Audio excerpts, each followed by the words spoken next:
was a hard one at the top, but I'll try my best.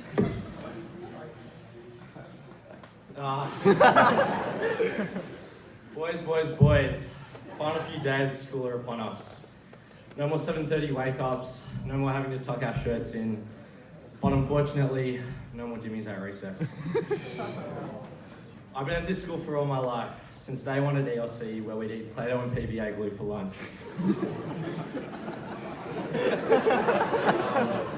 Then we moved into junior school, where we'd spend our lunch times playing monkey bar fight in the playground, where Ethan Duff showed us he could backflip, which motivated us all to pursue a career in parkour.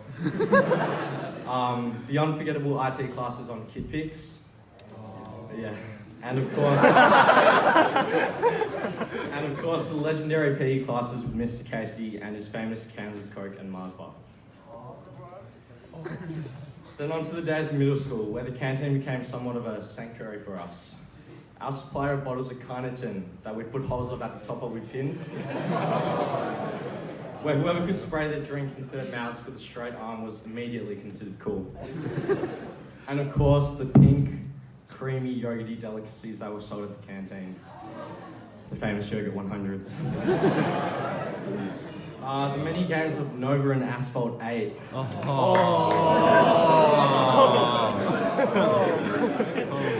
Games which allowed us to master the technique of swiping with 4 fingers. Teachers ever came close. This technique was specifically mastered by 7.5's very own Anthony Potesta.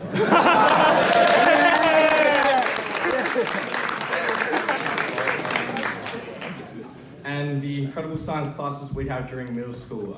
But did you really have a good science class if it wasn't with Mr. Marzis?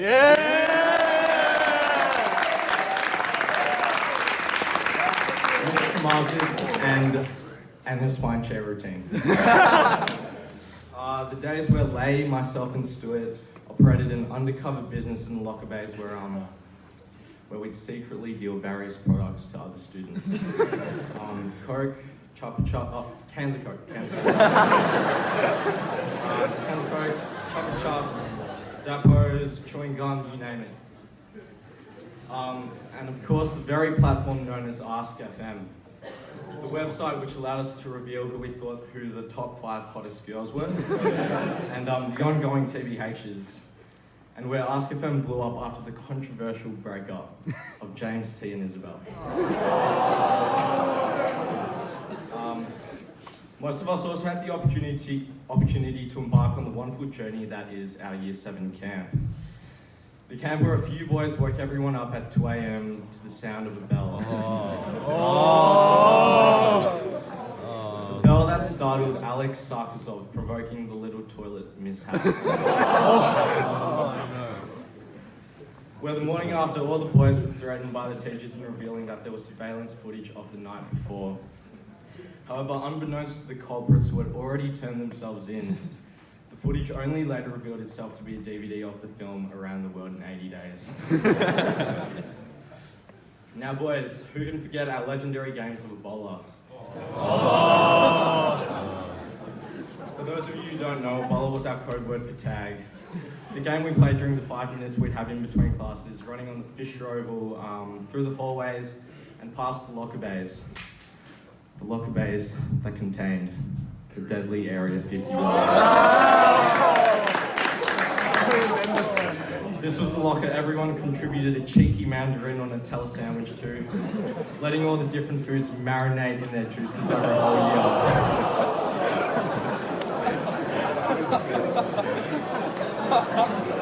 That was until maintenance was forced to remove the entire locker at the end of the year due to the dangerous fumes Locker 51 produced. Now, of course, I have to make mention of the mascot of Newlands, Tommy Lou. Yeah.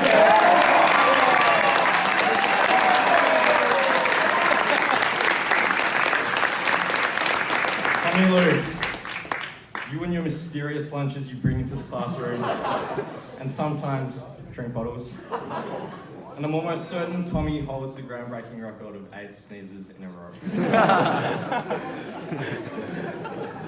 And finally into Year 9, the year of ongoing soap fights during recess, the endless late night Uvu calls, and the constant gossip that surrounded the Hammer Squad. Now, of course, this wouldn't be a true Back to speech without mentioning a few of the most iconic couples here at Newlands.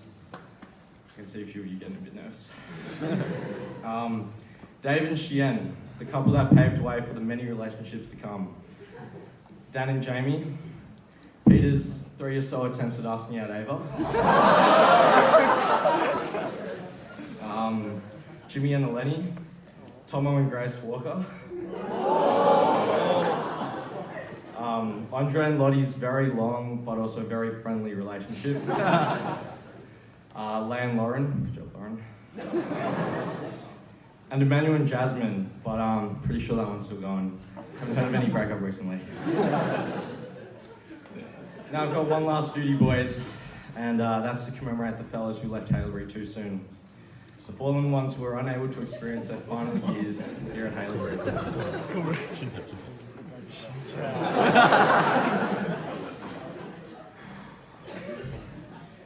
Aaron Quatch.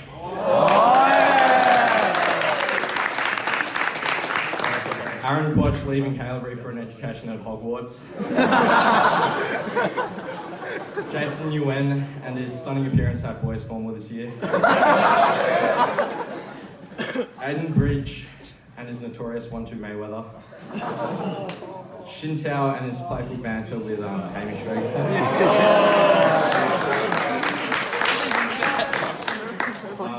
Kieran Banerjee and his 3-centimetre growth spurt. And of course, the Sri Lankan boy whose goatee reached the floor, whose math skills were somewhat explosive, and whose two-spurt abilities were absolutely terrorising. Yeah, Shumaran.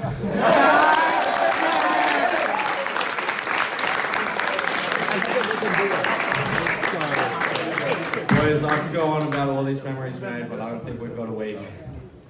All these experiences shared with you fellas have been an absolute blessing. So to the class of 2019, and most specifically to the people who have spent their years here at Newlands.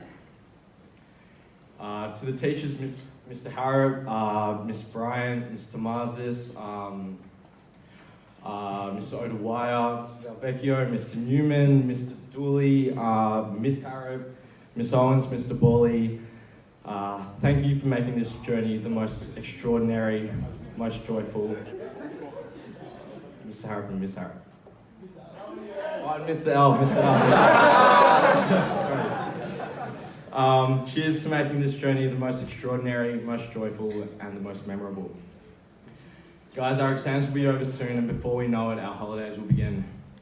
Just remember, in the words of a wise man, your holidays don't start until you walk up your driveway. Thank you.